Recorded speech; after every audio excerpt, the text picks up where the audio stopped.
Hi there, my name is Suzanne. This is Money Made Magic. This is where we look at all things budgeting, frugal living, saving money, etc. In today's video, we're going to do another no shop challenge. One of you lovely subscribers suggested that when I did my last no shop challenge, there was probably enough food in that freezer for me to last for 10 days, not just a week. And what I decided to do was see if I could make it last another week. So the only things I've bought since the last challenge, and if you haven't seen that challenge, I will link that at the end of this video so you can see what we did. The only things I've bought really since that last challenge is I did buy a block of cheese and I bought some bread, and I think I've got like a couple of cakes in there. So I've gone back through the freezer and I've identified what exactly is in there, and I've gone back through the cupboards and I think I can do another week without going to the shops for food.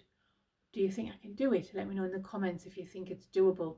I'm going to show you what I've got and then we'll do a meal plan from that, and then we'll see whether or not we actually achieve that. So the first thing I'm going to do is talk you through breakfasts. Rather than go through all the cupboards, I thought it was just easier to get out the things that we needed. So on my table for breakfast, I've got some options there. There's that protein porridge. If I zoom in on that for you, you can see what that is. That porridge is a very regular staple in my cupboard. It costs about £13 to buy and it lasts me ages. I'll try and remember to put a link in the comment section somewhere for that if you're interested in that. It's really nice. I always have some butter. I like Lurpak. I've tried the others and I'm not a fan, so I just try to get that on offer when I can get it.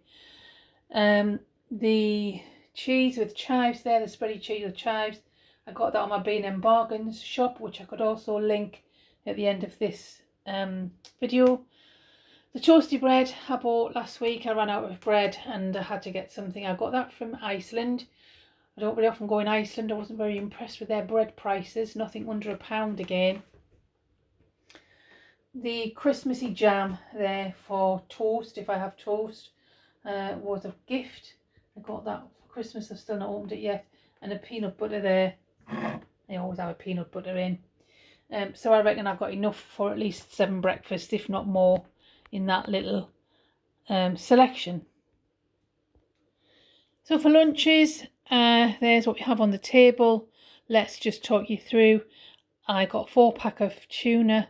I did get that. I think it was B&M Bargains again at £3.49. And I got some corned beef. I've had that for quite some time, that one. Prince's corned beef.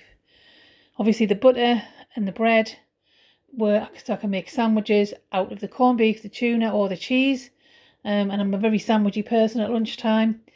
And I can switch that up with soup and toast, or big soup, which I like on its own, or a Marmite sandwich, and then some Marmite and cheese puffs that my mum bought me. It was a bit of a treat. So the bread I'm going to have to be a bit careful with because there's not enough really to do toast every morning and then sandwiches every day. So I'll probably rely more heavily on the porridge for my breakfasts to leave me enough bread to have with lunches. I don't really have anything to sort of go like potatoes. I've got no potatoes or anything in, so I couldn't really have a jacket potato with tuna or anything. So I am relying pretty much on the bread for my lunch, unless I do something with pasta, which I've got for my evening meals, which I could then heat up for lunch. Evening meals or dinners or whatever you want to call them. Here's the stuff. Rather than taking in my freezer, it's easy for you to see if I've got them out. So that's what I've done.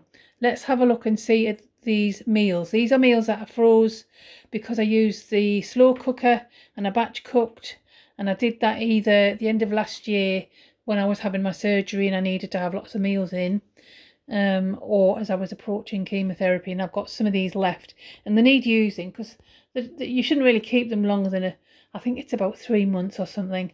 So I need to use them up really and start sort of refreshing my stock. So let's have a look and see what I've got. So I've got a stew.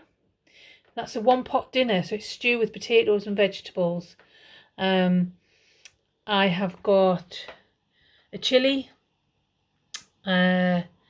I've got a meatball dinner, a corned beef hash, a chicken curry, a chicken casserole, some minced beef, minced and onions, and there's that chicken and pasta bake. And I'm not sure whether I'm going to use that because it has been in there a while, and it actually says on the back of the pack not for freezing, so I might have to get rid of that. I've also got 2 breaded pizzas, which I could use for main meals, but I could also use them at lunch times. And I've got 2 of these chicken steaks that I could use for something as well. Accompaniments wise, I've got some vegetables. I know it's not much. I really ought to buy more vegetables. That's the one thing I haven't got a lot of. I haven't got any fresh ones. I've got an onion, I think that's all. I've got some frozen chips, and then I've got a bag of pasta and a bag of rice. So again, I think there's enough there. There's definitely enough there for 2, 3, 4. There's definitely 7 meals there in just the frozen, just the batch cooked meals, isn't there? So we could definitely do that. So I think it's time to go and make a little meal plan and see how that fits in. So here's our meal plan. Again, if you've seen me before, you've seen me do this. I've written down that I've got 12 slices of bread for the week on the top of the page there, and so I've been able to divide up my allocated slices of bread, so 2 for each of the days I'm going to have it for my lunch, and then there's 4 left for breakfasts, so I can have that instead of porridge if I want to. So for lunches, you can see I've used up the soup. The big soup will be good enough on its own. It's got everything in that I need for lunch. Tuna sandwiches a couple of times with some of the crisps that my mum bought me, a cheese sandwich, a day with tomato soup and toast, and I'm going to use some of those breaded pizzas for lunches. I think they'll make a nice alternative to sandwiches for lunch. And then for the dinners, you can see I've used most of the meals that were batch cooked and frozen. So the corned beef hash, the minced beef, the meatballs, the chicken dinner, the chicken curry and the stew, along with that broccoli, and I've tried to use the rice and the pasta, and then the chicken steaks and some of the chips. Well, there we are. That's the plan.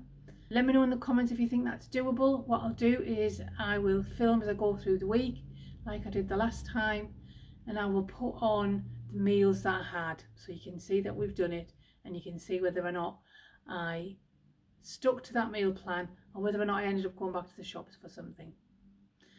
If you enjoyed this video, please give us a like and a subscribe. If you hit the subscribe button, it means that you'll get notified when we put more content out, and it means that you won't miss the next video. It's been lovely having you with me, and I'll see you in the next video. Bye.